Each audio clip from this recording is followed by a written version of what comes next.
All right, we're trying something new today. We're just gonna take a look at some of the freshest memes from Asian spiritual shit posting. We got a bunch of Indian dudes, a bucket of Nickelodeon slime, and then this guy about to get dunked here.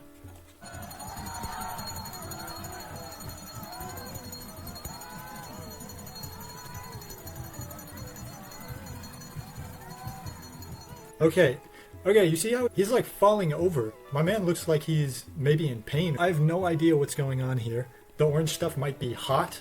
Why is he reeling like that? I don't know. Get some water on him, lift him up. Get him ready. He's refreshed. He's got a nice round belly right there.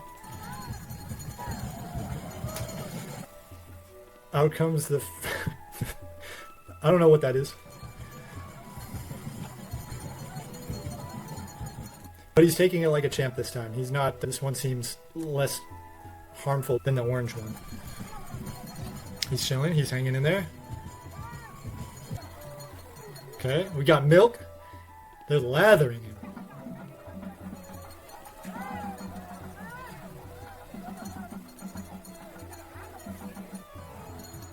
Okay, I'm most curious about what this orange stuff is. I don't know. On to the next one.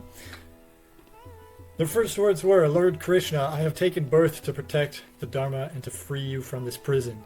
Jesus Christ, Goo Goo Gaga, Lord Buddha, I am the highest in this world. I am the foremost in this world. I am the best in this world. This is the last birth. There is no further becoming here. Throughout heaven and earth, I alone am the world honored one. Buddha seems like a narcissist. Yeah, this quote does seem pretty narcissistic. It's crazy to imagine that he came out of the womb just ripping it like that. Also, we got the Gojo Satoru. Did he really say that? Lord Buddha pops out the womb and just drops the hardest line humanity's ever heard. Apparently in Islam, Jesus says, I am truly a servant of Allah. He has destined me to be given the scripture and to be a prophet. I like that Islam subsumed Jesus. Like in Hinduism, I think that, yeah, they say that Buddha was the 9th avatar of Vishnu. And I think that they say in Buddhism, all of the Hindu gods are like worse than Buddha. We got the same kind of stuff going on in Islam, where they say, oh yeah, Jesus declared Allah the true God. Lao Tzu came out of the womb. Lao Tzu remained in the womb for 62 years. Freud, BTFO, dude. Move on to the next one. I don't know what. Therapy, SSRIs, yoga, mindfulness, diary, self-care, wellness treatments, and then we got the Om Mani Padme Hum. Blam, blam. Om Mani Padme Hum's really the blicky.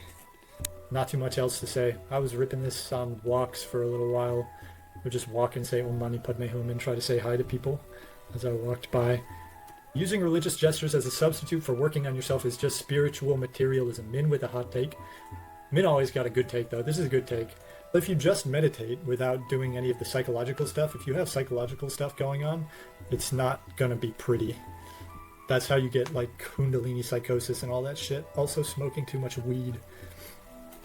And then chanting for a kalpa without the right mind is profitless. If you chant Om Mani Padme Hum every day, it'll help you a little bit. But the amount that Om Mani Padme Hum can help you is like this much, but you'll be just capped right here if you don't take care of your psychological shit. If you let your mental illness and stuff just run rampant. Okay, then we got the next level, Om Mani Padme Hum, to just pure non-dual contemplation based. You're not wrong. I can't do this. I don't know anyone who can. I think there's no end to the demand for furry porn online. Unfortunately, that is not very in line with a religious life. Next meme. Big Omega brain here. Reading the Pali Canon, Tripitaka, and Kangyur. Omega brain share. Studying Buddhism through Schopenhauer. Omega ultra lightning brain tier. Studying Tantric Buddhism by cross-reading Hegel and Jung. Interesting. Okay, 300 micrograms, dude. Next meme. Let's see. Someone knows the truth. Shen Yun is a far-right cult.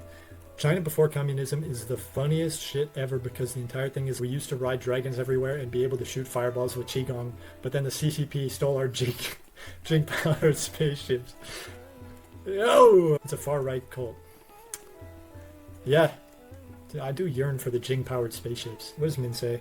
I saw a Shan Yun performance years ago as a teenager. We didn't know it was a cult thing. It was incredible. Truly beautiful artistry, amazing costumes, splendid performances, but extremely obvious religious propaganda. We walked out like, that was mostly great, but what the fuck were those bits about religion? That's what my intuition would be about Shan Yun. I would go. I would see it one time. I've never seen it. I would be interested to see how culty it is. Next meme. No caption. The Buddha. And we got this fucking guy who smokes. Jacob Jones, that's his name. Driving away, leaving my wife and children forever. POV, the Buddha. Classic.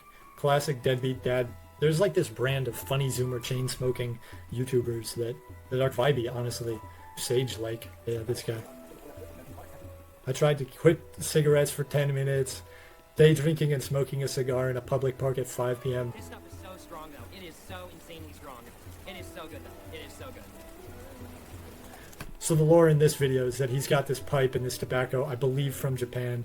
It's raining out. He found a nice spot under an overhang somewhere, and he's smoking that good Japanese tobacco, just vibing out.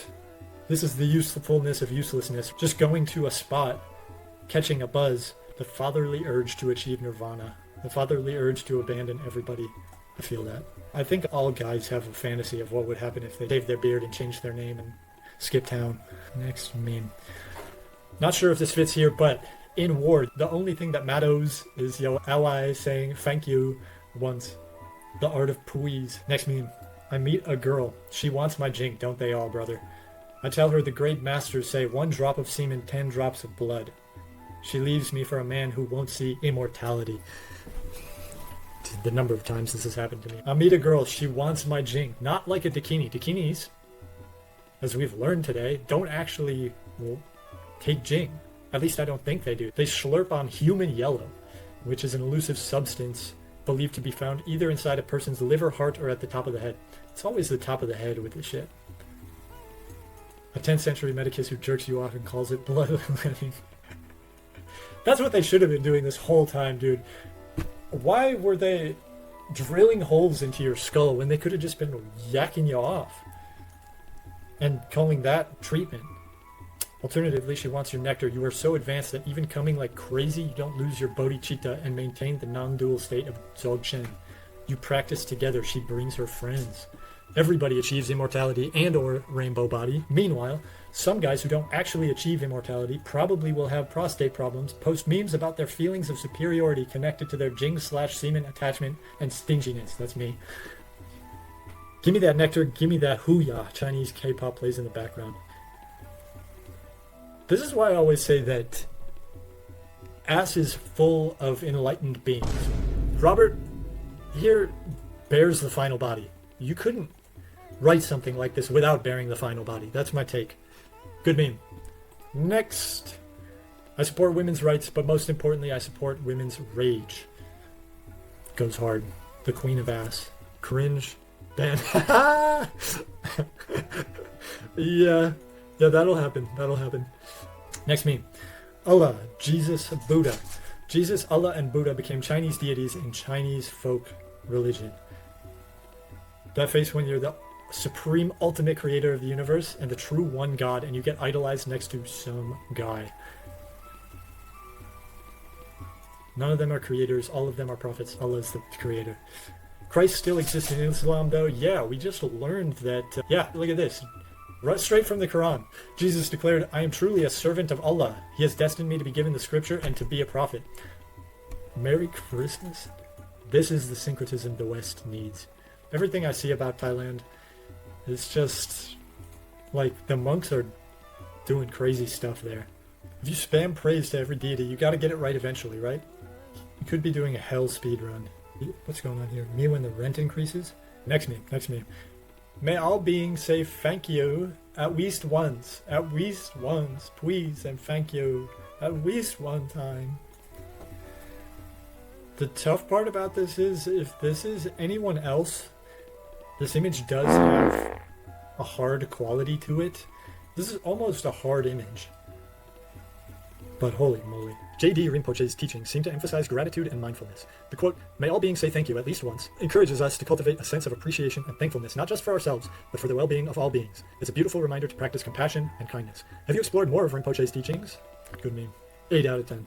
If we found out reincarnation was real and had a way to verifiably track who a reincarnated person was in a previous life, how long would it take for companies to make sure you inherited debt from your previous lives? Harrowing idea. I know memes aren't really the best discussion topics, but this brings up a really good point. If we could actually trace our past lives, with how much information is stored and accessible, how long do you think it would take to be exploited? Amitabha, pick me up, I'm scared. If this happened, I would firebomb the Akashic records and pour research into the soul-killing rituals and tech. Of course, from a Buddhist POV, debts from a past life is identical to debts inherited from parents. Yeah, you inherit shit from both parents. If they have money, you're likely to have money. So there's a financial impact. But if they're fit, you're more likely to be fit. And if they are happy, you're more likely to be happy. If they're schizophrenic, you're more likely to be schizophrenic. If they're diabetic, you're more likely to be diabetic. And if their parents had more money, they were likely to have more money, and thus you're likely to have more money. This is already true. Okay, this is a tangent here, but I thought for a long time that capitalism had my mind by the balls. Like, capitalism grind set is 9 to 5, wake up at 4 a.m., maximize shareholder value, promotions, LinkedIn, resumes, college, all this shit that you go on LinkedIn or you go on Twitter and you'll see people who are just completely infatuated with the capitalism grind set and productivity, the need to be productive. Like, this is bad. It's worse in Buddhism or for the spiritual person because every fucking moment you're grinding. Every moment you're grinding because you're either reaping or sowing, and every single second that goes by, one of these things is happening, or both are happening. So, like, you're a gardener and you're planting a seed every single second. The Buddhism grind set is it's on a different level. It's okay, at least on the capitalism grind set, when the 9 to 5 ends, when I go home at 5 p.m., I can at least turn off my brain. I can watch Netflix or whatever. But in the Buddhism/spiritual grind set, every single moment is you either got it or you don't. You're either cultivating or you're not. You're either sowing or you're not. You're either generating merit, either acting compassionately, or you're not. And like, every moment that you spend not cultivating or not being compassionate is a moment that will have a karmic effect in the future. I don't think people talk about this enough. Thinking about it too much would give anyone anxiety, but it's also based to think, okay, every moment is a challenge I can rise to cultivate, to be compassionate, to be mindful, to be present, etc. Every moment is an opportunity. People don't talk about this. Buddhism, it can come off as, oh, love and light, just feel good, etc. No. Look in the fucking mirror. Everything you do is a karmic seed. Every single thing you do, every single thought that enters your mind is a karmic seed. The manner in which you engage with every single thought that comes into your mind is a karmic seed. That's the Buddhism grind set. This made me think about that. But it gives you an occasion to rise to, and that's what's based about it. It's okay, I'll rise to the challenge. I'll know that I won't be able to be compassionate and mindful and aware in every moment that passes, but nevertheless, I can step into each moment with that intention. Those are some pretty words anyway. The real thing is to do it. Next meme. Oh yeah.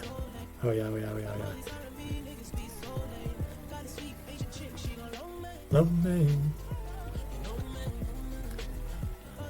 Amazing transformation. Hit that at the end, hit the namaste. It's so fire. Okay, what do we got here? Life is so difficult, everything is terrible. Life is so beautiful, everything is great. Both are in the rear view mirror, seeing things as they are, present, taking action. That's based. Both of these are in the rear view mirror. They're both behind you. But you're here in the steering wheel, seeing things as they are, present, and taking action. Not getting caught up, not staring for too long into the rearview mirror, maybe glancing into it. I'd be staring into the rearview mirror for hours, and maybe that's why I get into so many DUIs. It shows very well what's the ideal, but it's very hard to get to this ideal. Very hard to get to this ideal. Easy to just be stuck here. It's one thing to see things as they are, and another thing to tell people to see things as they are. Foxes disguised as monks. On the left from Japan and on the right from Denmark. It was a global problem. Tricksters as archetypical characters appear in the myths of many different cultures. Kitsune are magical foxes in Japanese folklore that are known for their shape-shifting abilities and trickery. Next, can fully enlightened beings have girlfriends and stuff? Fully enlightened beings can have girlfriends, just not stuff. Yes, but only if they too are full enlightened, otherwise they would be utterly out of touch with why you are the way you are. But if she becomes fully enlightened, won't she turn into a dude? Because I've been reading this obscure Lotus book and... Ooh, fellas, is it gay to be in a consummate union with two fully enlightened beings? Come over to Vajrayana, we have cookies. Everything I hear about Vajrayana is that y'all are just coming buckets. Okay, someone with knowledge. Fully enlightened beings don't exist, and the common misconception about Buddhism that enlightenment was some finish line you crossed like graduation day was actually one of the biggest barriers for me spiritually. As I was taught to correct this, we are all enlightened at our core, but there are parts of us that cast in shadow. Enlightenment is a process by which we attain a realization that casts light on these hidden aspects of ourselves, revealing our nature to us. Every time you have an epiphany that brings you some peace and helps you do the same for others, you have had a moment of enlightenment, but the process never stops. It is the nature of human beings that we will always be finding our own shadow. Yes, but they can only have boyfriends. True. True. I might try this again soon. I'll probably do it with Western spiritual shitposting as well. I'll see you next time. Okay, bye-bye.